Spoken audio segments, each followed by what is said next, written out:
Now is the winter of our discontent, made glorious summer by the sun of York, and all the clouds that lowered above our house in the deep bosom of the ocean now buried. Now are our brows hung with victorious wreaths, our stern alarms changed to merry measures. Grim-visaged war has smoothed his wrinkled brow. That's fantastic. Better than 1, 2, 3.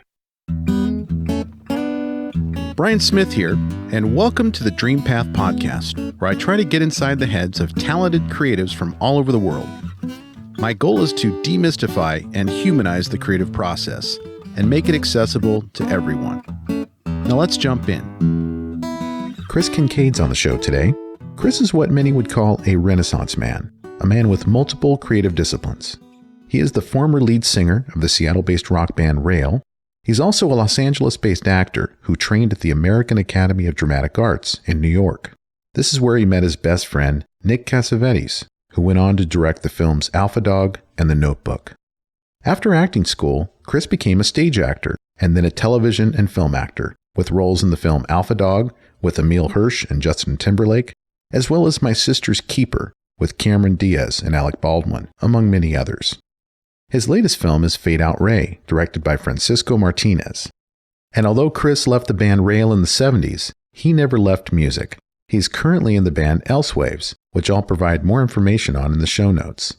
He's also an accomplished harpist, which is an instrument I didn't know much about until meeting Chris at his home in Los Angeles, where he had 3 on display in his living room. In addition to music and acting, Chris is also a practitioner of the healing arts and has been a massage therapist for the last 30 years. Many of his clients are Hollywood movie stars, including Woody Harrelson and, of course, his friend Nick Cassavetes. But Chris also dedicates time to teaching massage. Chris has been pursuing the arts in some form or another his entire life, and the story of how he's been able to stay on that path is compelling. So without further ado, I hope you enjoy this wide-ranging discussion with actor, musician, and massage therapist to the stars, Chris Kinkade. So if I hold it about that far apart, kind of like Elvis doing Suspicious Minds. Right. I'm at the International Hotel, honey bun. I'm about to go on stage. So, Chris Kinkade, thank you for being on the podcast.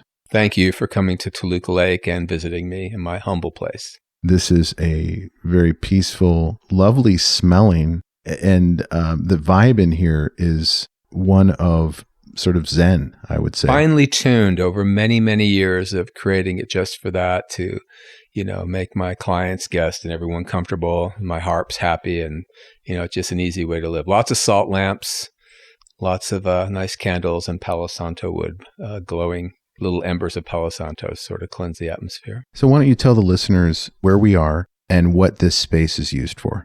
We are right down the street from Warner Brothers Studios in Burbank, right in the belly of the beast. And we are in a structure that was built about 80 years ago, back in the days before they had the freeway system here in Los Angeles. People would stay here and walk across the street to work on the Humphrey Bogart movies, the Errol Flynn movies, the Bette Davis movies. So this was part of the little enclave of directors, makeup people, not actors so much, but they would all stay in these places, walk across the street, go to work. And I have been here now for over 30 years. It was not a plan. I kind of came in on a month-to-month lease, but it turned out to be just the right place to be. I learned how to play the harp here. I built up my massage practice here, and had a couple dogs pass through my life here, and a cat. I'm down to my last cat. So this place has seen him come and seen him go. And so you have these instruments, these huge, I'm trying to describe for the listeners, there's 3 harps in this room, and you obviously play the harp. Yes, I do. I love the harp. I was inspired to play the harp when I was about 5 years old. I was watching a Marx Brothers movie called Horse Feathers, and there's a segment in there where Harpo comes in and plays this solo that just blew my mind. And I looked at it, I remember my jaw dropped, and it's like, oh, I got to be able to do that someday. And it was my dream to play the harp. And in those days, the movie would come on, maybe once a year you'd see it. Now with YouTube, I can watch it every day I want to and be inspired. And when you see him play that solo, Thelma Todd is up in the balcony. He's Jimi Hendrix on that harp. He's tearing it up. And he was totally self-taught. And I wanted to play the harp so bad. And the days when I was growing up, they had music education as part of the schools. And they said, well, what instrument do you want to play? I said, I want to play the harp. They handed me a pair of drumsticks and said, yeah, go learn to paradiddle. And my heart wasn't really into it. And it wasn't until I moved out here and started my massage career that it was pointed out to me that Sylvia Woods Harp Center was in Glendale, and Sylvia Woods was one of the preeminent harpists in the Celtic harp world, and she created a community out of Glendale where the greatest harpists in the world would come and play at her store, and you could go and play all of her harps there. And I went to all the concerts and got my first harp, started taking some lessons, taught myself how to play, got my second harp years later, and got my electric harp about 4 or 5 years ago. So it's been a lifelong passion of mine. If you look up on the wall there's a picture of Harpo playing that solo to Thelma Todd in Horse Feathers. And on top of that picture, there's some harp strings. And there's a story about that. One of my clients is the writer Glenn Gould, and he came to see me one time, and afterwards he had his hands behind his back and said, I have something to give to you. And he goes, I've been waited a long time to give this to someone for just the right person. And I'm like, okay, what is it? He pulls out these harp strings. He goes, this is from Harpo Marx's harp. Oh, and he told me a story about how he came to get them. He had a friend who had bought one of Harpo's harps, and she gave him one of the strings, and I almost went to my knees. It's maybe the greatest thing anyone has ever given to me, because as a harp player, you can see where he's worn the strings down with his playing, and he's probably got his DNA on there. And I like to fantasize that that's a harp string from that harp in that movie, which inspired me. Oh, that's great. It's so neat to hear from people who are that passionate about an instrument that oftentimes gets overlooked as the possibility for young people. Well, especially by big ugly guys like me. It's usually pretty gals, with angel wings playing them, and to see a guy like me playing the harp is not typical, Right. But it was a passion of mine, and I kind of created my own language with it, and have found good use for it. I played at a yoga center here in Studio City, actually over in Studio City. We're in Burbank, Toluca Lake right now, for years, called Angel City Yoga. I kind of learned how to play with an audience on live harp music for yoga classes for many, many years. And I'd play at the hospitals, at St. Joe's Hospital down the street. I'd read a study that Wake Forest University had done, which talked about the vibrations from harp music actually had a healing effect on preemie babies in the neonatal intensive care ward, because it lowered their cortisol levels, and also lowered the cortisol levels of the doctors and nurses on the ward, because it's a high stress ward. So I had some people I knew at St. Joe's, and I started playing harp at St. Joe's at the neonatal intensive care ward for the preemie babies. And one of my favorite gigs, you go in there and they'd be crying and babies, and as soon as you did a glissando on the harp, the whole place hushed, and they would just listen to you play. And I remember one time a father came up with one of his preemie babies and holding his arms, and he had tears in his eyes. He goes, I just wanted to tell you that my son said that's the best concert he's ever heard, and it touched me deeply. Oh. So yeah, those type of things you can do with the harp and actually, help people. I played in hospice situations before for people who are going through transitioning out of this life, and so it's opened a lot of doors. It's a passion of mine that I'm quite fond, has found me. Mm-hmm. I also use it in a musical project I have called Elsewaves with one of the greatest musicians I've ever seen or heard of and happen to know very well, a guitar player from Seattle called Rick Knotts. And we've known each other since high school. And he'd come down every year for the NAMM convention because he had invented a device for guitars to help sustain notes. And every year we'd get together, and we used to be in a band together called Rail and Company up in Bellevue, Washington. And we used to tour around, and we always stayed in touch. And every year we'd get together and do this. And one day I looked at him and said, do you mind if I play my harp while you play? And I mean, it's like here I'm like drawing stick figures, and here's Picasso, but he was game and he let me do it. And we played this 11-minute piece and recorded it. And it was so beautiful. We're just improvising. We looked at each other, go, oh my God, we've got to do something with this. We've created a new musical language. So we started recording, and he invested a lot of money in recording equipment. We'd go to different beautiful places. The first time was up at Lake Arrowhead. We'd rent a big house, 3-story house, and we'd set up all our equipment, and we would record for 3 or 4 days and just record like 20 songs. We don't live in the same town, so we were just creating them on the spot and improvising. In fact, our very first song we recorded for our album is a song called Reckless Splendor. We just got done setting up all the equipment. And Rick goes, let's record something. I go, oh, let's maybe tomorrow. I mean, we just spent hours setting up. And then he goes, no, I'll record something. Let me show you something. He whips out a mandolin and he plays this 3-part suite that's flawless and beautiful. And I go, play it again. And he plays and I start mumbling some words. And I go, play it again and press record. And I just started improvising words and melodies to this suite that he was playing, and it was perfect.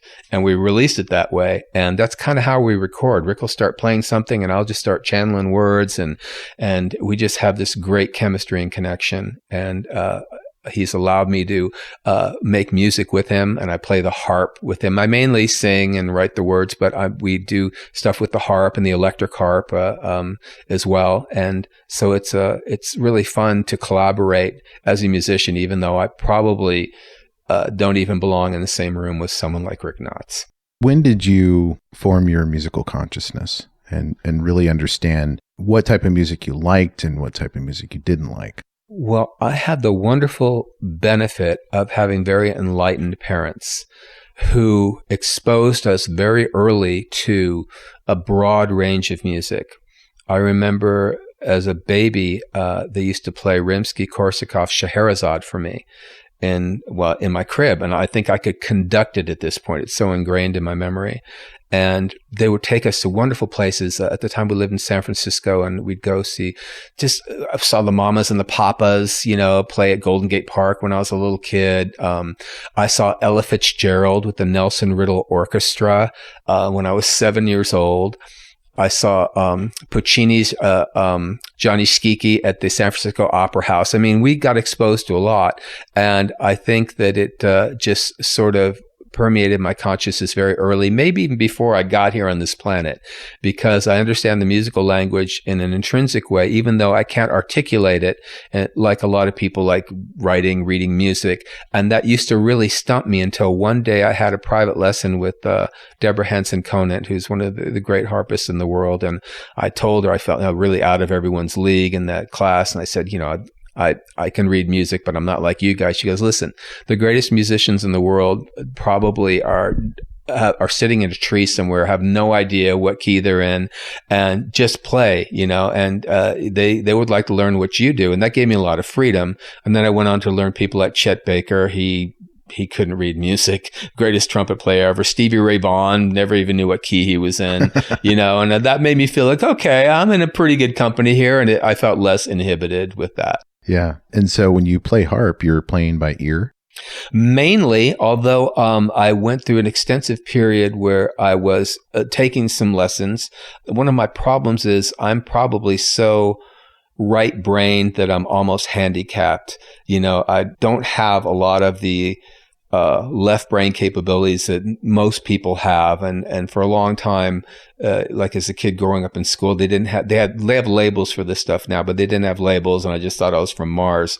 But once I understood that the labels mean nothing, and I just process information uniquely, it gave me a freedom to be able to go into playing music that I heard and felt instead of studied off the page. But I did study with some good teachers, and I was probably a big struggle for them because I would look at the notes, they're all over the page, and I learned some things, some good basics, and it helped me with the intuitive way that I play. So tell us about your time with Rail, because I know they were pretty big in the Northwest and toured, and they are part of the 80s scene, basically. Quite an interesting legacy that they have. I had known them from junior high school, Andy, Baldwin, Kelly Nobles, and Terry Young. And I remember we used to play in a shed out in the back of Andy's parents' like stables, and we'd practice there. And I moved to Williamsville, New York in my junior year of high school and was in some bands out there. And then upon graduation, I was on the phone call with Terry, and he said, we're looking for a singer. Our singer quit, or we kicked him out or whatever. And he goes, are you still pretty hard rocking? I remember I sang some Led Zeppelin for him over the phone. He goes, you sound hard rocking. And just on that, I wound up flying, from Buffalo, New York to Bellevue, and I joined up with Rail and Company. I was 18 years old. I just left home. I had like $400 in my pocket. And at that time, it was Kelly, Andy, Terry, a keyboard player named Randy Miller, and Rick. So we're talking about 70s here, not 80s. Then. We're talking the 70s. We're talking 1975. I mean, and the roots of Rail and Company, Rail, which was originally Rail and Company, go back to the early 70s, junior high school. These guys have known each other a long time. And I played and toured with them for about a year and a half. And I was with them the first time we sold at Paramount Northwest Theater. And we were a pretty big deal out there, talking about 75 and 76. But we were making a lot of money, and I wasn't seeing any, but none of us were. We had a management company that was taking care of us. And I'm like going, we were literally living off of $40 a week. And then we got a raise to $60 a week. And I'm out there living in an apartment with Rick and supporting myself on that. And I'm going, something just doesn't seem right. And I really struggled to make sense of that. And I wound up leaving the band because I said, this is ridiculous. We're getting ripped off. I can't support myself. And they all come from rather well-to-do families, and they had a lot of support. I was out there by myself. And then years later, they wound up getting in a lawsuit with the people that were handling it. I go, yeah, you were right. And it's a shame because if that had all worked out, we'd probably be sitting poolside right now. But they went on to have a good deal of well-earned success. They're hardworking guys, good musicians. They still play together occasionally to this day. And more power to them. They're a really nice bunch of guys, especially Rick, who's probably my musical soulmate and one of the best friends in my life. So no hard feelings whatsoever. No, what's the point of that? Yeah. I celebrate that I got to be a part of that. And there are still some recordings that we did. There's some video of stuff we've done, way, way back. It would have been nice to have had the opportunity to grow with them musically because we were a good unit, but they went on and did fine on their own, and I went my way, and I've had a bunch of nice adventures since. In doing the research for this interview, I went back and looked at you hosting some shows, and I think it was the 80s. It might have been the 70s, but there's some footage of you. Is there footage of you on YouTube where you're talking about music? And, oh, God, yeah. There's a bunch of them. I was the anchor of the honor staff for an internationally syndicated music video network called Hit Video USA. It was, that's it. Yeah. It was. There was MTV, and Hit Video USA was trying to carve out its block. And I was hired to anchor the on-air staff, and I was on TV 3 hours a day, 7 days a week for like 3 years. And so a lot of those clips still exist, and it's kind of fun to look back and you realize, wow, time has gone by pretty quick. But that was a whirlwind. I had a great opportunity to interview a lot of people in the music business at the time, and have a real easy gig. I'm literally on TV 3 hours a day, but not even that. Our whole thing was we were on TV live. I mean, you could call us up and request stuff, but basically I would do the first hour and a half live and tape my last hour and a half and go to the gym and play basketball. So it was an easy life, real easy. So where was that out of? Houston, Texas. Oh, okay. Gosh, you've been all over the country. Yeah. I've taken a circuitous route to wind up here where I've been for 30 years without moving. So one of the clips that I saw was, I think it was you interviewing Nick Cassavetes. Yep. And so hardest interview I've ever done in my life. Try interviewing your best friend on TV. What you saw was probably take 52. Yeah. And so how did that happen? How did that come together? Well, the interview? The interview. And Nick just because the listeners don't know about your connection to Nick. So well, if they watch the interview, they'll find out. Nick was in town. He had got 2 films that he was promoting at the time, The Wraith and a film called Quiet Cool. And I was at the network, and I said, well, you come up and do an interview. So he came on up, and it was about 11, 12 o'clock at night. We were going to tape the interview to play the next day.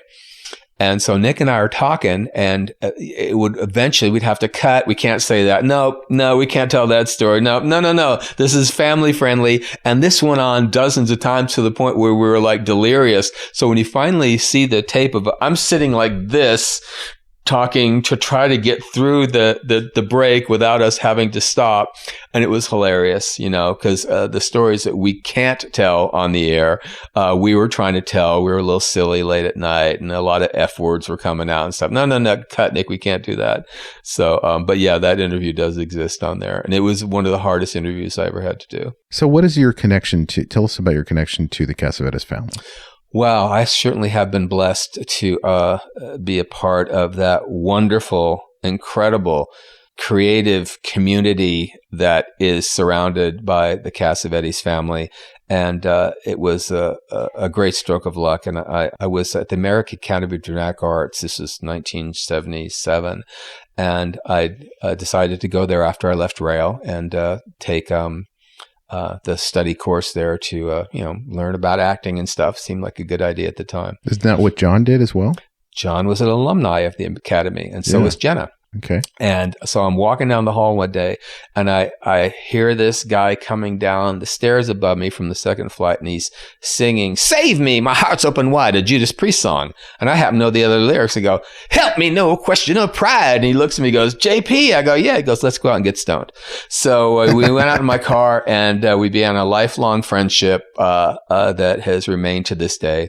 He wound up taking me home to his family. I was living in someone's attic in somebody's house, some writer who lived in a pink house, and I lived in his attic. And he took me home to meet John and Jenna, and they immediately embraced me like, "You're one of us now." And that's how they were, just incredibly generous. And I was, and I got to be a part of that. I got to see this great family of artists up close and personal. They welcomed me, and to this day, Nick's daughter is my goddaughter, and we're super close. I was with him today. We were hiking up Runyon Canyon today, and I just feel really blessed because there's very few people as colorful as Nick Cassavetes, and also to have known his father, whose 90th birthday was yesterday, which touched us very much to think of John, who's been gone so long, to have been 90. Yeah, it's an ongoing beautiful thing, and I'm incredibly fortunate to have. They're my family out here. That's who I spend Christmas, Thanksgiving with, and all the time we get together. And fortunately, Nick has been generous and stuck me in some of his movies, and other people see me in Nick's movies, go, "Why don't you be in my movie?" And so, with very little effort, I wind up doing a couple movies a year, and I've had a lot of fun, no pressure with it. I just wind up, having opportunities. As it's a cliche, but it's who that really helps. And, I happen to know some people that are very generous. Yeah, I looked at your reel on IMDb, and it's pretty impressive. The number of films that you've been in, and My Sister's Keeper and Alpha Dog, and really A-list director. Well, obviously Nick is an A-list director, but you're in quality movies. I have been very fortunate. Yes, the Alpha Dog, which I thought was a great movie. Sister's Keeper, big studio movie. I've also been in a couple Westerns and some low-budget cult movies as well. I've got a movie that is coming out next year that I'm incredibly proud of, called Fade Out Ray, which was made by a team consisting of Turk Matthews and Francisco Martinez, who, I've seen a lot in my years, and I've seen a lot of people make movies and create and everything like this, but these guys created something really special. And Francisco Martinez, who wrote it, directed it, edited it, did the music for it, co-stars in it. He's a savant. I don't know where he learned how to make movies, but he's just remarkable. I was actually on the phone with friends of mine who are involved with film festivals across the country, and talking to them about this, and you're really excited because it's in its final phases of post-production right now. It's taken 5 years to make it, which Nick's dad would have loved, because John was tinkering. He would tinker on his films forever, and he would approve of that. And I think Frankie Martinez has been very influenced by John Cassavetes, and so he's kind of following that mode. It's not done till it's done, and they took forever. They put it on their backs, financed it, and I don't mean to make cliches out of superlatives when I'm talking about it, but it's really special, and I just can't wait for everyone to see it. And it's certainly one of my favorite roles I've ever had the fortune to have. So nice. Can you give us a brief synopsis? Yeah, it's a dark fable, dark comedy fable about a low-level drug dealer in Los Angeles who might not be too smart, but he formulates a plan to get rich by writing a cartoon. So he writes this cartoon called The Dog's Meow, and he really believes that he will have some success with it. And through a bit of dream-crushing subterfuge, let's just say that possibly the outcome is not optimum for him, and there's some payback involved. And it's hard to describe the actual look and feel of it, but the best way I can describe it is it's like a Coen Brothers film, and it's very character-driven with lots of great characters coming in and out, beautifully written. It's got a little David Lynch because it's got a little that dark LA noirish feel, contemporary noirish, and it's definitely got some of that Tarantino sort of I did not see this coming plot twists. Yeah. So it's in post-production, and what do you expect the rollout to be in terms of our ability to see it and stream it? Well, here's what my hope is. Post-production, color correction is actually going to be done in about 2 weeks. I have a number of people that I know that have access to, getting it to streaming things like Netflix, Hulu, whatever like that, who are looking for content.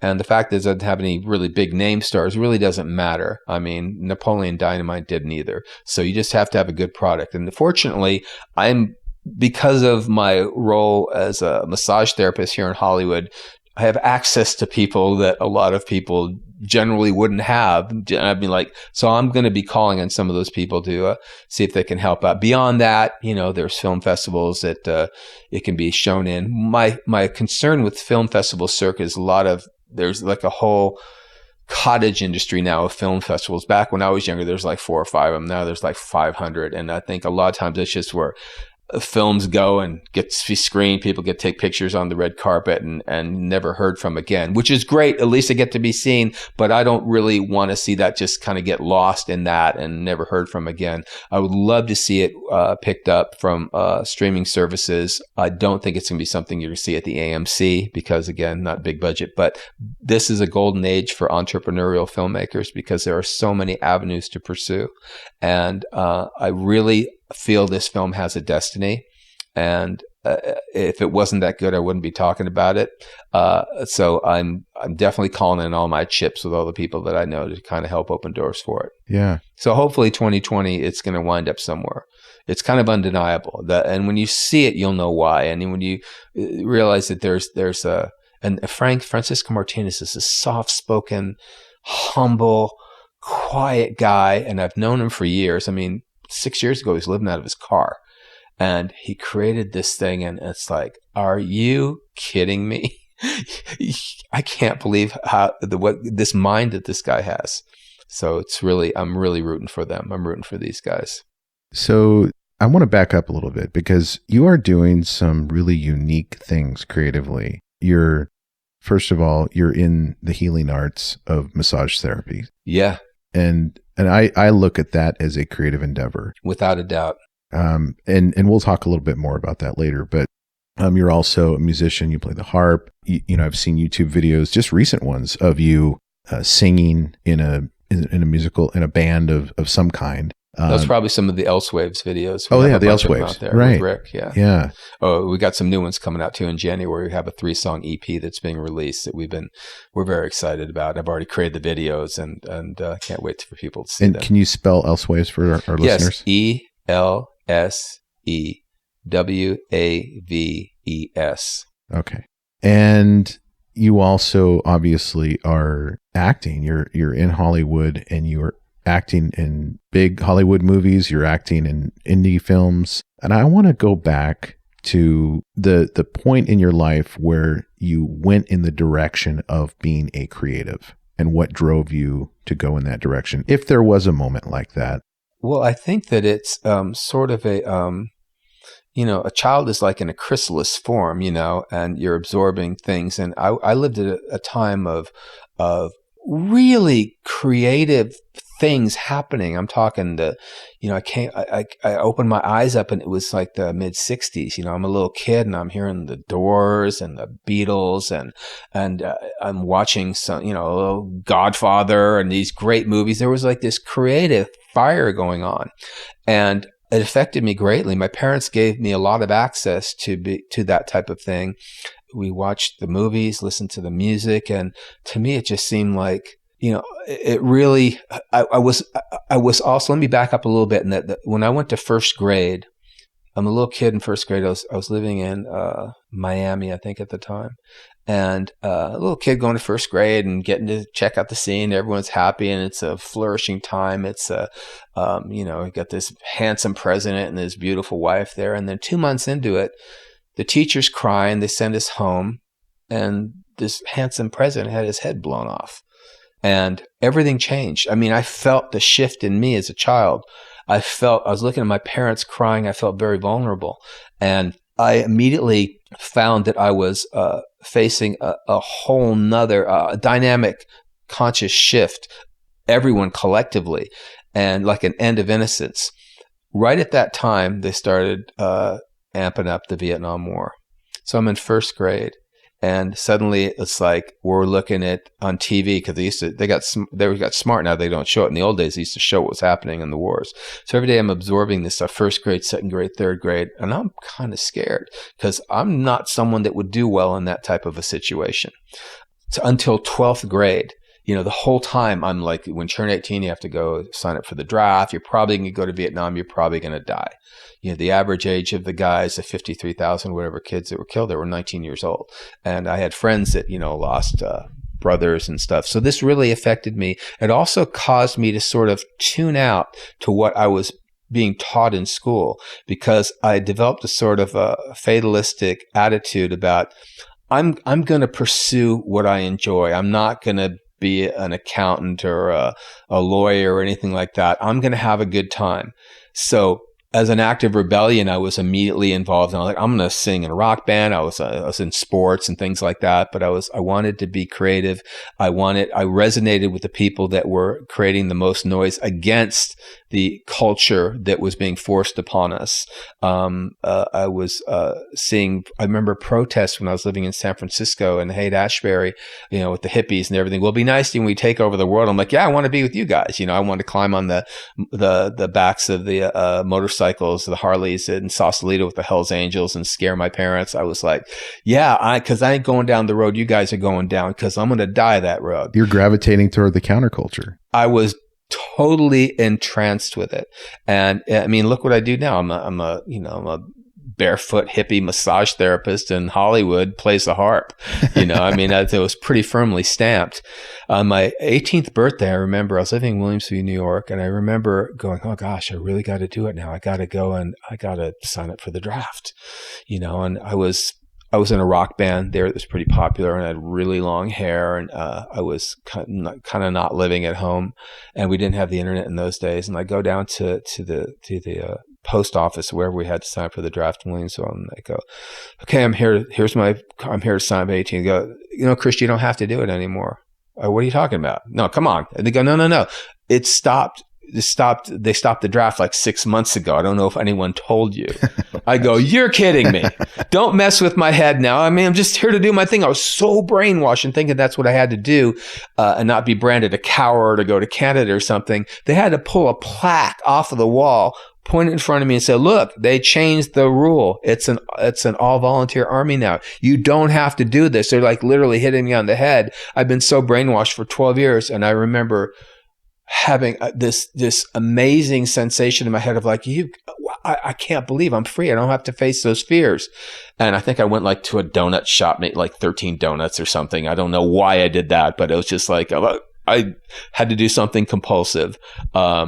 Carpe diem. But, and still was, gravitating towards, had a sense of duty of what I had to do for my country, because we still came from that generation of like, John Wayne and, and patriots and things like that, and fight the bad guys. We didn't realize at the time the incredible lies that were told to us to get us into the Vietnam War and keep us in the Vietnam War, we were still pretty brainwashed. And the thing that patriotism meant, you went and fought for your country when they sent you to go kill people, and we've learned, of course, since that that was a huge mess, but it affected a lot of us from that generation. I've talked to guys my age who started, and they said, yeah, first grade. I mean, it's like, we saw this war the whole time. And so it was kind of a subtle act of rebellion for me, that I was going to do things that were not expected and creative. And it also really appealed to me. Making music and being around those type of creative people really appealed to me. Yeah. And you're getting probably way too soon developmentally, you're getting a sense of the fragility of life and the senselessness of the loss of life that the government will just throw their citizens into, and obviously has a profound impact on the way that you look at the world and you look at your trajectory in life. I think it affected a whole generation of us, and some of us more than others. And I know that myself, that I think it stunted a lot of what would have been the development that I would have had under normal circumstances to, maybe apply myself more in school. Although I was a fine student, I don't think I ever did homework one time. I just kind of learned everything on the fly, and I was like, I knew I was going to do something different. I mean, in my senior year of high school, I skipped so much of my senior year, they weren't going to let me graduate. And I'm like, come on, I still passed the tests. Yeah. As you may have noticed, there are great resources and advice mentioned in all our episodes. And for many of them, we actually collect all of these resources for you in one easy place, our newsletter. You can go to dreampathpod.com/newsletter to join. It's not fancy, just an email about each week's episode, featured artists, and resources to help you on your journey. Thanks. And now back to the interview. So how did you make your way to the Academy of Dramatic Arts? I was in Houston at the time. I'd left Rail and Company, and I went down and joined my family who had relocated in Houston. And I remember opening a newspaper and I saw some audition for the American Academy of Dramatic Arts. And I was like, at the time, I was like driving a van for Pennzoil, at the Record Center down in downtown Houston. Like they'd order some files, and I go to this big warehouse and bring them files. It was a job with no future, but it's kind of an interim thing. And I remember saying to my parents, I go, what if I audition for this school? And they're like, oh, we'd love for you to. We'll pay for it and everything. I go, okay, I'm going to audition. So I went and auditioned for a gentleman named Bryn Morgan, who was the assistant director of the school. And I got accepted, because you have to audition and be accepted for the school. And every year you have to be accepted back. So the numbers would go down. We started with a large class. And those days, now it's a 2-year school. In those days, it was a 3-year school. So I wound up, having 3 wonderful years there. We had a blast. And I got my associate's degree in acting out there. And then I wound up leaving and going back to Houston, family reasons. My parents had split up, and I wanted to be part of the family business. And I wound up having, it was really auspicious. I wound up having incredible opportunities in Houston. I got to do some of the greatest roles ever written for an actor at one of the largest theaters in Houston, which is the 4th largest city in the country, a theater called Stages Theater. Oh, so you're doing stage work. Yeah. Stage work. Yeah. I got great. I got to do, Bent, one of the first productions in America of Bent. I had played the lead in that, and I wound up doing Night of the Iguana, great role. I wound up doing the theatrical world premiere of Carnal Knowledge. Originally was Jules Feiffer had written it as a play, and artistic director Ted Swinley, who was the heart and soul of Stages Theater, contacted me and goes, I would like to do this as a play. And Jules goes, how did you know it was originally written as a play? So we did that, and I wound up, I also did K2. They were another really great play. And Hair, I played Berger in Hair, a big, long playing revival of Hair. That was a blast. Nice. I got to be the hippie king, go figure. But Carnal Knowledge was done at a time when the National Theater Critics Convention was in Houston. This is 1988. And I was also still at Hit Video USA. And so I was on TV during the day, and at night I was acting with this great theater company. But Carnal Knowledge was a big deal. The National Theater Critics Convention was in town. Jules Feiffer was involved with our production. And he told his agent, Robbie Lance, who's this legendary agent of Hollywood. I mean, when he passed away, they showed his picture in the Academy Awards as one of the people who passed, handled everybody, Gable and, Liz Taylor, everybody. And he flew down from New York and saw me in the play and immediately signed me up and sent me up. I wound up auditioning for a film called Valmont, for the lead in the film, and they had me in full costume doing a screen test with Annette Bening, who was cast in the role. And it came down to me and like Colin Firth, and they're like, "Oh, this is a $40 million film, and he's unknown." And so I didn't get that part, but I wound up coming out here with Carnal Knowledge because the National Theater Critics Convention had given me national press coverage on this play. And so they brought me back out here to the West Coast. At the time, Nick's dad was pretty sick, so I got to be with him towards the end of his life. And this is late 80s. Yeah, the 1988. And so I came out here and was going to be involved in the production at the Pasadena Playhouse. But again, they said, you're an unknown, so we're going to have this TV actor, Gregory Harrison, do it, and you can be his understudy. And I really had to swallow that one because that was a really great opportunity for me. And I had the right as an equity production to have the right of first refusal on any subsequent productions. But my agents, Robbie Lance and everyone said, don't worry, there'll be other opportunities. And then John passed away and the bottom kind of fell out and a lot of hearts were broken. And I know Nick was having a hard time dealing with some of that. And I had the opportunity to start doing massage professionally, which I'd always kind of done on my own and never thinking to take a penny for it because I thought it was some sort of unique gift that was given to me. I did not want to corrupt it with money. And I had a friend of mine, Paul Weber, who wound up being the head of casting at Sony, say, listen, you do jobs you hate and you get paid for them. Let people pay you for something you're really good at. And a little light went off in my head and I never looked back. And I've been doing it for over 30 years now, tens of thousands of massages. The stories I can't tell you. I've worked on everyone in this town for years and just had the best time and still going strong. And it's apparently what I'm supposed to be doing. So, but like you said, it is also a creative thing. I think of it as an art form. I certainly approach it sort of as an art form. A body work, healing work is an energetic exchange of energy, just as creating any type of art is. And I take my work along those lines. I take it very seriously. I've gotten pretty good at it.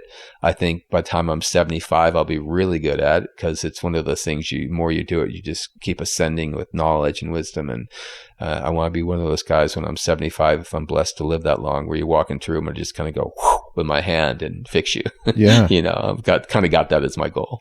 Now, this may seem like a weird question, but do you think that there are parallels between the presence that's required with acting and the presence that's required with massage? Meaning when you're acting, you are reacting to the person that you're acting with in the scene. And it seems like with massage, you would be reacting to how they are responding to your touch. So when you're talking about an exchange of energy, there seems to be an exchange of energy with actors. There seems to be an exchange of energy with massage. Does that make sense? Well, I think what you're talking about, basically, if you look at the crux of it, is communication. Yeah. Right? When I work on people, there's a strange transference of energy that happens that I don't think I have anything to do with. I mean, I'm the last person that you would necessarily think of as, being blessed with this gift of touch and massage and healing. Somehow I have it, but I'm not precious about it. I always tell people, if Robert Mitchum was a massage therapist, he'd be me, because I don't walk around. I'll give you an example. One time I had a massage done by some guy. So you got to get worked on with this guy. So I went and met this guy to get worked on. He met me in the street and he turned around. His t-shirt had like angel wings on it.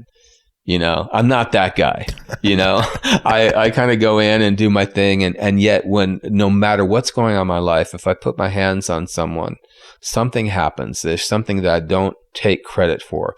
And I've gone on to learn there's maybe, I think they say 11 or 12% of the population that's born with sort of intrinsic gift of touch. Empathetic touch, you will call, I don't know. Maybe a lot of people don't know they have it. They might be bagging groceries at Whole Foods or, changing the oil at Jiffy Lube. Who knows? I happen to be fortunate enough that I found a place that it was discovered within me, and this this town has been my laboratory for 30 years, and I've been able to take that and develop it at a very high level by doing it thousands and thousands of times. And that is one of the fun things about it. When I remember like 30 years ago, I remember going to one of my teachers, and I was a real hotshot massage therapist out here. I was working on all the big film sets, and doors would open for me, and I'm working on Playboy Playmates of the Year, and I'm like going, "Are you kidding? I'm getting paid for this?" And I was like, I went to one of my teachers, said, I think I'm peaking too soon. I'm so good right now, and I'm like, no, you're good. Your body works hot, but you're like here now.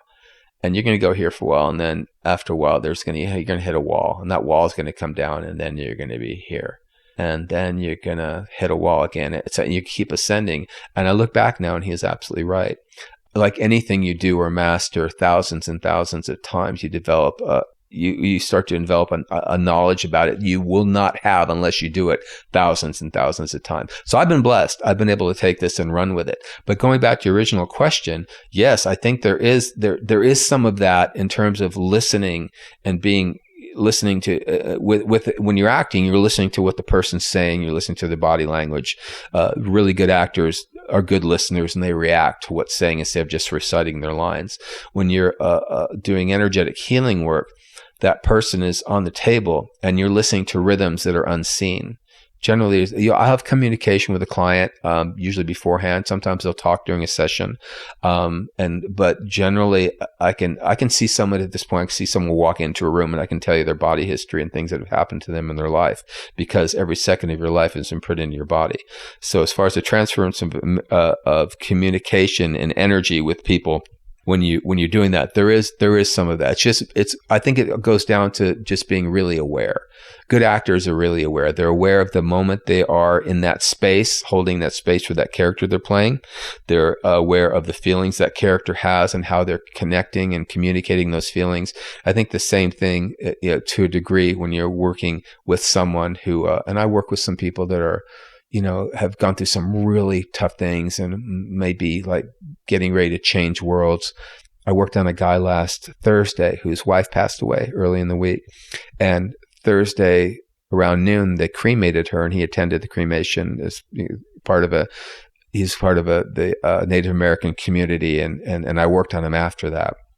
And we had a really heavy session. And I realized not only the people that are obviously sick, hurt, or injured, but the caretakers have great needs as well. And I really started to formulate this idea of, kind of focusing some part of my work on that, helping out people who are caretakers as well, because I think of this gentleman I worked on last week who's been caring for his wife, who is a fairly well-known actress too, by the way. He's been caring for her for like 12 years. And she'd been really sick. And I remember at one point in the session, I looked at him, I said, Walter, your girl's free now. She's dancing. And he goes, yeah, how'd you know? She was a dancer before she was an actress. I go, she's dancing now. She's free. And so are you. And I contacted him today. I said, how you doing? He goes, I'm still thinking about that session we had. I really saw her. I saw her being embraced by the tribal elders.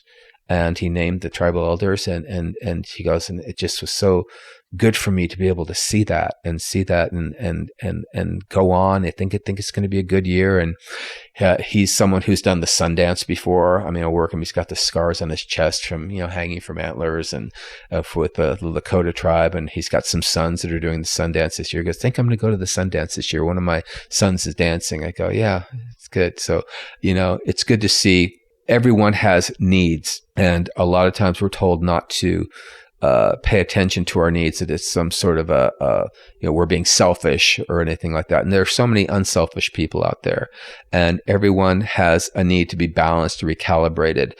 When I talk to clients for the first time, I always bring up the notion that, I say, see those harps right there? I said, those harps have to be kept in tune. And the reason they have to be kept in tune, if they're not, the soundboard could warp, the string pins could get rusty or crickety. The harp is not healthy unless the actual instrument, the way it's built to be calibrated, is to be in tune. I go, you're a much more complex instrument than that harp. And I go, what we have to do is get you in tune.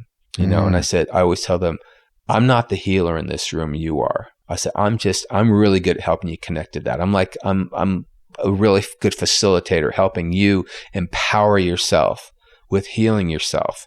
Because a lot of people in my profession go on patting on themselves on the back. Oh, I did this, I helped out. I'm like that. It's all ego. But the truth is, if you can empower someone to know that they don't have to be in a submissive position to let someone heal them, if they can walk out of there going, I can take a breath and be present and heal myself, that is the greatest gift you can give them. And that is what I am very fortunate to be a part of in people's lives. Intimately involved, very intimately involved with people on levels that that a lot of people don't have access to. I see some people sometimes at their worst situations, sometimes struggling with a whole bunch of different things. And my training was originally in body mind work, where it wasn't just a massage. We were trained in, it was a great school I went to called the Radical Therapy Center, run by a genius body worker named Christian Smith.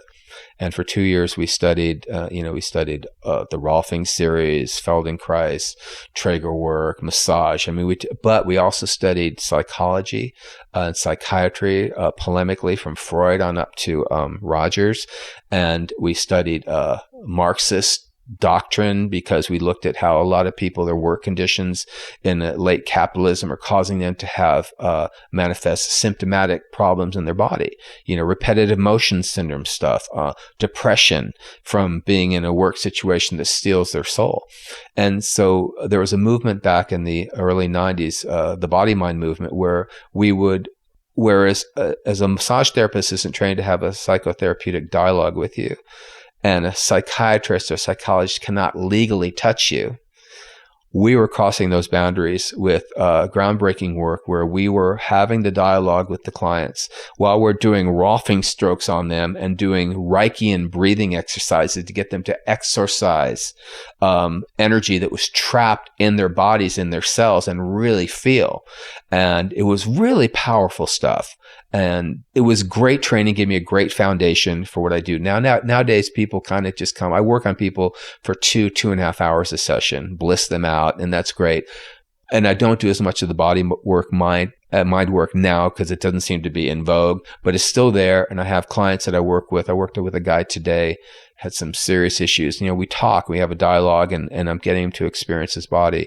And it's really fun. It's a very creative way to work with people to help them heal themselves, because having that gift to heal yourself. There's a saying that I have without health, wisdom is useless. Strength cannot be manifested. Strength cannot be exerted. Art cannot be manifested. Wealth is useless, and reason is powerless. So what I've learned, especially as I had a health crisis myself a couple of years ago, man, it really dials you in when that happens. The most important thing you have is your health. And so I'm fortunate to be able to be in a position to help people care for themselves. And as an uber nurturer myself, it is exactly where I'm supposed to be. The songs I write also come from that same sort of place. I don't write songs that are throwaway lyrically. The songs I write I'm not saying like I'm deigned with great messaging and things like that, but they're all from the heart. They got blood and memories on them. And fortunately, I've had some roles too with acting where I've been able to really forge deep and have a cathartic, communal catharsis with people, either in the audience in the stage, or people who might see the stuff that we're doing. It is a great honor to be able to touch people's hearts. Yeah. And I get to touch their hearts, their bodies, minds, and spirits in my work. And every day I wake up excited that I get to do that.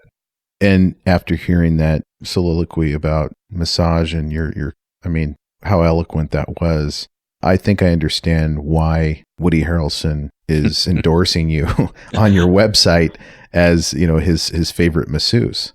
Well, I've worked on Woodrow for 30 years. Yeah. Hundreds of times. And it's interesting because I would never exploit the people that I work on, but I was fortunate. He's like, yeah, let me do this. I'm like, are you sure? I'm like, yeah. So I put up my website. I was pretty proud, because I have a great relationship with him and his wife and his family, and have worked on him hundreds of times. And for him to give me those sort of accolades and approval meant a lot to me. Yeah. I'm actually seeing him Thursday night. He's flying in from London. Oh. We have an ongoing relationship, and it's wonderful. He is one of the greatest human beings I've ever known. He's about as real and authentic as it gets. He seems that way. Has not changed. He's gracious, kind, loving, super smart. Really smart. And does he come here, or you go to him? No, I go to their house. He still has a house up here in Beverly Hills. He's had since the Cheers days. You know, we've had some good times up there. Yeah. Yeah. Any other celebrity endorsements that you can mention that would not violate confidences or privileges? Well, there's Nick. You know, Nick gives me and he's fun to work on. I worked on him just yesterday. You know, and Nick is like 6'7". He just got back from shooting a movie with Nicolas Cage out in Japan, and he was pretty beat up from it. But Nick is in amazing shape right now. Just turned 60, and he's gone on this workout regimen. He's always been a great athlete, but he's in ridiculous shape right now. He's doing boxing now, isn't he? No, he's doing, we have boxed though. We've boxed. We used to box a lot. We were really into it. He's doing some pretty heavy duty body work training things, dietary stuff. He's got himself slim. And I told him too, I said, it's really good you're getting these roles. He's doing another film in Hungary with a friend of ours, Paul Johansson's directing this movie about an exorcism, and Nick is going to be in that. I said, it's so great that you're in such good shape, because now you captured for posterity, you know, how good a shape you're in. And he's quite something. A lot of people, there are people I've worked on that are no longer with us that I could probably mention out of my heart. Robin Williams was a client of mine, and I loved him. And I remember I was painting my bedroom when I got a call. My sister told me that he had died, and I was crushed because he and I were going to go on a bike ride together, and it messed me up. I did not see that coming. One of the sweetest people I've ever had on my table. I've worked on everyone in this town, and I'm not, also being around the Cassavetes family, I've been around people, celebrities, and I'm not too wowed. But when I'd go into a room and there was Robin Williams on my table, I'm like, that's Robin Williams on my table. I'm like, this is really cool. Yeah. You know, I get to be alone for 2 hours with Robin Williams. He was special. Yeah. He was special, you know, and he was special. Yeah, I used to work on Anne Bancroft. You know, I'd be working on Mrs. Robinson. You know, right? You know, they're no longer with us, and there's a whole bunch of other people. Again, you know, I appreciate you respect the confidentiality, but there are a whole bunch of other people that I work on and have access to, and I'm so grateful. And so many people who don't live in Hollywood or Los Angeles have this notion. Sometimes you see in there, oh, those Hollywood people, blah blah blah. They're the greatest people in the world. You hear about maybe the 3 or 4% that are total a-holes. Yeah. But most of the people out here are hardworking, they're generous, they're intelligent, they're compassionate, they're aware, they're great. I mean, people who work in the movie business work their asses off. Well, and they're also human beings. Yeah. You know, I think people forget that, and I forget that because I'm starstruck, but they have needs, they have vulnerabilities, they have a need for privacy, and yeah, big time. You know, and so I think if people just recognize that they're human beings like all of us that have their own needs, and just because they're stars doesn't mean they owe you anything. My experience, and I'm so impressed because I couldn't imagine what it's like not to be able to go out in public, you know, unless you have a disguise on. And some of these people and friends of mine are, I mean, well, I've been with Woody in public and just swarmed with, and I'm like, do you ever get used to this? He goes, nah. You know, but he likes it and he handles it well. But a lot of people, you know, they're a little more vulnerable about it because I couldn't do it myself. I mean, I think for me, I think the great gift these days is to be invisible, you know, because it's a different world, you know. I think about the old days in the 40s. I looked at a picture recently of aerial shot of this area in Burbank Studios, and I saw my house here from like 1940, and I was like, I was like looking at, wow, this place and all the stories people have gone in and out, and it's a different town now, you know, and a lot of people, you know, they do need to protect their psyches and their souls, but again, most of the people I've worked on, I would say everyone I've worked on, because I won't work on anyone unless I love them. I mean, I think love is the X factor in healing. If I can't find some way to connect my heart and love energy with someone on the table, we're not going to get a whole lot done. Right. And so I'm very fortunate I can pick and choose who I work on. I won't work on anyone that I don't feel is beneficial for me to be in a room breathing the same air with. But the people I've worked on, again, in this town, I'm amazed at the incredible generosity and kindness and awareness of not just themselves, but socially aware of things and trying to make a difference. I mean, Woody has done things behind the scenes to make this a better world that he would never talk about, and I wouldn't want to expose for them, but I know what he does. And, people like that, more power to him. We need it. It'd be a great time if we got to a place in the world collectively where healers started to lead, not just people know how to make money, but healers that are aware of it's all of us or none. And we can, a rising tide lifts all boats. I don't think we're there yet, but when I see the work that some of my friends are doing, big work, I'm like going, it gives me hope. Makes me feel good. Makes me feel good to not be, there's a lot you can look around and be pessimistic about, and there's a lot that can drag you under. But there are people out there still making an effort, and you see it in the arts a lot. You hear it in music. You see people, religious institutions, for a lot of things that they're damned for. There are people doing good work trying to help people out there.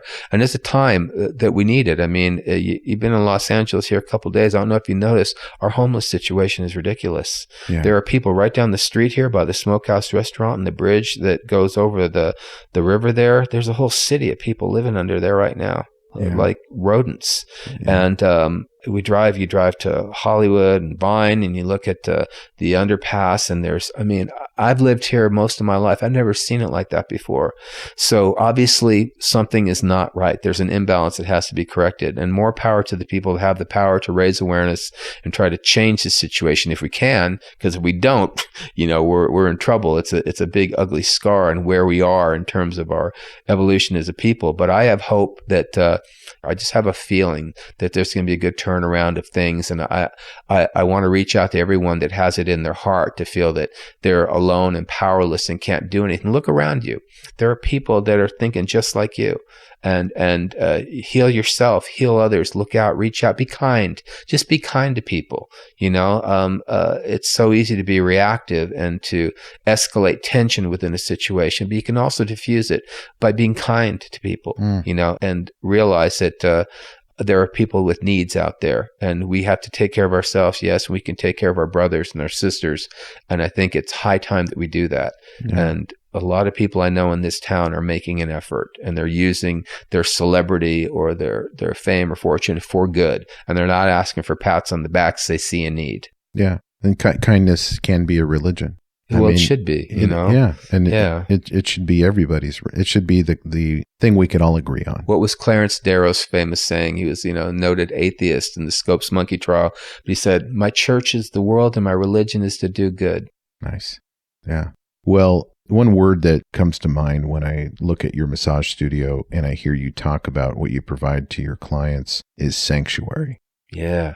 I think that you are on to something over the last 30 years in terms of what you provide to your clients. And you have a sensibility, obviously, as an actor yourself and a musician and a creative, so you can connect with them, I think, on that level. But as a healer, it sounds like you really know how to provide that sanctuary, even when you go to their house. I bring so much stuff. I mean, I don't know any massage therapist that brings as much stuff as me. Yeah. I bring so much stuff. Unfortunately, I'm big and strong and can carry it, but I bring a lot. Yeah.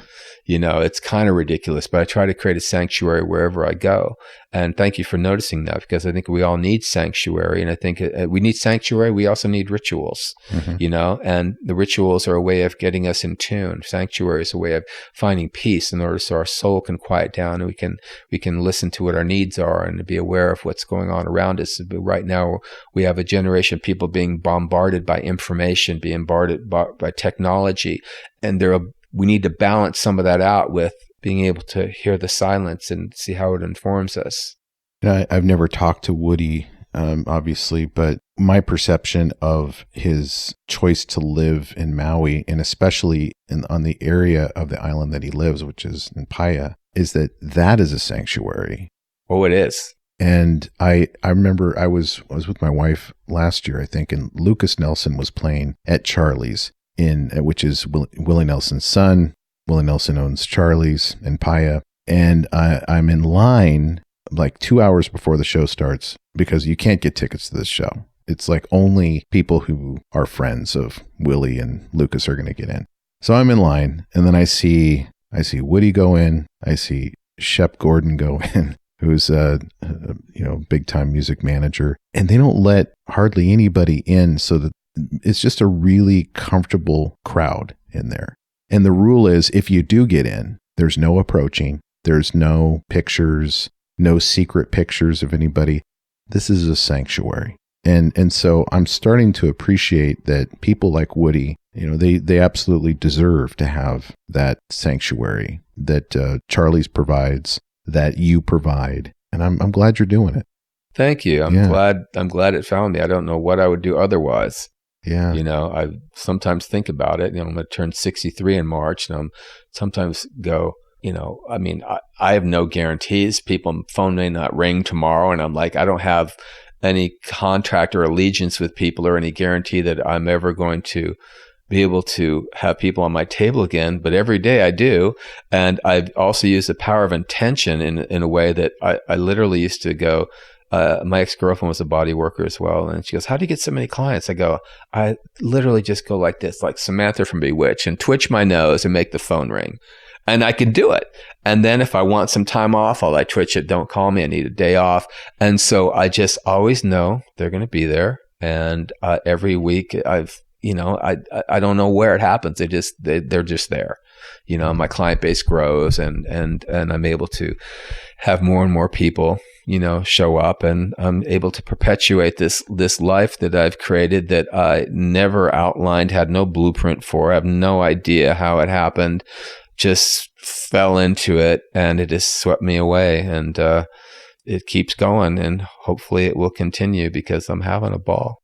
So how do you look at acting and music now that you have this long time gig as a massage therapist and a healer, which pays the bills? But how do you look at acting in terms of your dreams and goals and aspirations? And same thing with music. Is it more of a hobby?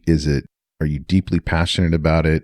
Are you looking for bigger and better roles? And tell us what your aspirations are. Sure. Music is really big. If I could choose to do anything in this world and make a living doing it, it'd be a musician. That's what makes me the most happy. The best moments of my entire life, and I say this without question, are when Rick Knotts and I have rented a house in Arrowhead, Santa Barbara, Joshua Tree, La Conner up in the Puget Sound, wherever, and we've locked ourselves in there, and we just look at each other and start creating music. That is the best I've ever felt. That is a religious experience. We have recorded so many songs we haven't released yet and then we're in the process of doing. We have one album out now, and it was very great, eclectic mix and match of eclectic electric rock and roll and harp music. But we've gotten better as songwriters, and our best stuff is about to come out, and that brings me the most joy. There's no money in music anymore. So you do it for the love of it. Mm. There's money in performing, but he lives up there and I live down here, and we're both old guys. We're off the radar, but we're creating music that is undeniably good. And I think I'm a pretty good judge of what that is. And the music we're creating right now is really, really good. And Rick is a genius. He's one of the greatest guitar players I've ever seen. Why he's not a household name, I don't know. I think it's because I left the band when I was 19 years old. Because I just know that if we'd stayed together, you and I'd be sitting poolside right now. Right. Yeah. But the love affair we have for making music together has continued all these years, and the cumulative effect is there's a backlog of songs that we are in post-production on right now. As far as acting goes, that's more of a hobby. That's just fun. I was with Nick today. He's got a couple movies he's getting ready to do in 2020. And, I don't ask him to be a part of them, but you know what? He always finds something for me to do. And it's fun. We have a blast. He was kind of like his dad in that he has his crew of family that he likes to be involved with things and have the shared experience. He's an incredibly generous person, maybe the most generous person I've ever known in my whole life. And so, we're kind of looking at 2020. It's going to be a good year. He's had several years where he's not been able to get a movie off the ground, even though he's come real close. He was in pre-production in New Orleans for a film for months, and it got shut down right before we started shooting it. There's always money, there's this and that. And he's indefatigable, though. He just moves on to the next thing. And he sent me a script last night that I read that was wonderful. It was a blast. And we talked about it today. And he's got this other movie, his boxing movie, he's about ready to do, and one of his passion projects, a film called God is a Bullet that he's been trying to get made for 15 years. He's determined to make it next year. And I would definitely see that as being something really fun, this dark masterpiece. So, it gives opportunities. It gives you something to live for. It's fun. I don't live or die by it. Like I said, people see me in his things. They give me something else. This Fade Out Ray, I've got a juicy cherry roll, and that's my Bill Murray role. And I have a ball with it, but I'm part of a great ensemble of people in that. And if doors open, fine. If not, it's not the end of the world for me. I do know this, that at my age, and I was talking to Nick about this today too, because he just acted for the first time in a long time, just a couple weeks ago in this film in Japan. And I go, buddy, this is what we set out to do when we were kids. But I think you should do more acting because, first of all, nobody looks like him. He's very unique. He's striking, tall. Mm-hmm. He's got some great tattoos, and and I said that what we know now, that what we can convey now in terms of our acting, I think you should do more of that. And I think he thinks so too. And, it's fun to do when you're young, you get all the Mr. Guy roles and this, the weird things you don't really care about, but you're like the handsome guy or whatever. But now we're these old crusty characters, and man, that's where some really fun stuff happens. Yeah, it's a blast. Well, I'll never put vanity aside. I'll never forget Nick's role as Dietrich Hassler in Face Off. And he was reunited with Nick Cage in this film in Japan recently, and they had a ball working together. And I think that Nick wants to work with him in one of his upcoming projects. But I remember when he had that shaved head as Dietrich Hassler, and what a fun movie that was. Yeah, it was. Seems like yesterday. Time goes by. Iconic. So fast. And Nick is iconic. He is in this town. He's when we were young, he used to say, no matter, I'll never be the man my dad was. But bad enough you have one parent that's famous. Both his parents are iconic and revered. And I'm like, are you kidding me? Now you're it, baby. You are the real deal. He is. He's brilliant. He's a great storyteller. He's the funniest guy I've ever known. Super intelligent. He had he's got like a genius level thing. He can read people better than anyone I know, and a huge heart. But a character. He's profane and he knows how to take the other end of an argument. But man, you got him for a friend. You've got a mountain, because he's as big as he is. His heart is just as big. But I also think as a storyteller, because I've read all the scripts he's written, and I was telling him today, I'm just amazed you know how to do that. You're just the way you tell stories. You're so good at it. And the thing is, I think he's getting better. And we talked about the difficulties because he's had some health issues too last year, and I had my near extinction event 2 years ago, almost to the day. And we both came back from that with kind of a renewed sense of purpose. Nothing dials you in like them telling you might not make it through the night. You go, okay, if I get to live through this, and you realize what's important, and you eliminate all the BS. I have created a life of voluntary simplicity. I'm not rich, as you can see. I live in a humble place, and I'm not wealthy by any stretch of the imagination. But I've always prioritized freedom. I've never had a boss telling me what to do. I can sleep in, I can take time off, do whatever I want. And so I've sacrificed on those material needs in order to have this stuff. And now, this freedom that I have to create the life I have. And Nick and I were talking today about how we really feel like something special is going to happen in 2020, because we both had, we came back from some tough things physically, and he's had some, difficult times getting his projects off the ground, but we're rounding third and heading towards home. You know what I mean? Yeah. And we don't know how many tomorrows we have, so we're making the best of today. And as we're rounding third and coming towards home, we're diving in cleats first. Nice. Baby, look out, because we're making a splash when we hit home. Nice. All right. So if listeners want to book a massage with you, where do they go? Well, my website is pretty easy. You can go to www.lamassagepro.com. I lucked out. I got that name was available, and I'm like, yeah, that's me. Or they can go by my name, chriskinkade.com. Just have to spell it right. CHRISKINKADE. Okay. And what about your music? Music is, our website is www.elsewaves, ELSEWAVES.com. And our music is available streaming, iTunes, Amazon, everything that streams, even the places that rip us off, the Russian sites that put it up there for free. Again, you don't make any money, with your music these days, but you share the love. And if you get lucky, we got a couple songs coming up that would be really great for like Toyota commercial. I've got one sort of country western thing I wrote. Like, oh my God, if I could get someone in country to record this, then it's in publishing that you make the money. We don't write things for that, but because some stuff you write is pretty eclectic, but the best stuff we've had is coming out, and it'll just make us feel good to get it out, Nice. To share it. And finally, listeners, if you want to see Chris's body of work on IMDb, go to IMDb, do the search term Chris Kinkade, and you can see his impressive list of movies and television that spans decades. I also have a YouTube channel that's got all kinds of crazy clips, even the hit video stuff from the plays I've been in. There's a bunch of embarrassing things up there. If you just write my name and check me out on YouTube, and you see my page. I think my page for some reason is called Sabbath Head. I don't know why. What's the name? I can remember this. Right. But if you just Chris Kinkade on YouTube, you can see a bunch of clips, and there's stuff about my massage career in there as well. And it's just it'll be a nice epitaph for when I'm no longer here, a virtual epitaph of things that this guy was here and he did these things, and for what it's worth. But hopefully someone will find something interesting there. Yeah, and I just watched the other night the brand new YouTube video on flatulence in the massage session.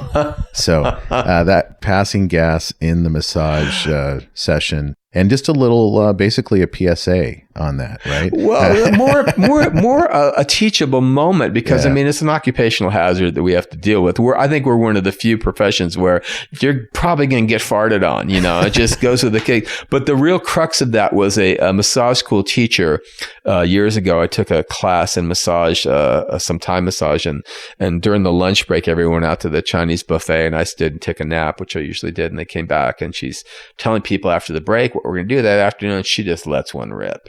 And it's a hard one. It's one of those beef with broccoli rips, and people, her little minions are feigning and stuff like that. She goes, "This is a teachable moment. We're human. You're going to fart. And if you fart during a massage, it's okay." And they're like writing it down. It's okay. And I'm like, no. Let me tell you, because I'm a massage teacher too. I said, you may be given the best massage you've ever given your whole life. And if you happen to break wind during it, that's all they're going to remember. So write this down. Don't do that.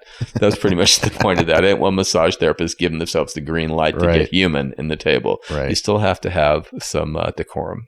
Chris, thanks so much for talking to me today. Thank you. This was a lot of fun. Yeah, it was. I really appreciate you coming out.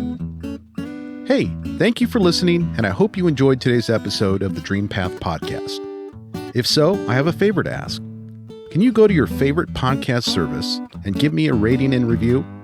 Your feedback is what keeps this podcast going. I appreciate your time, and as always, go find your dream path.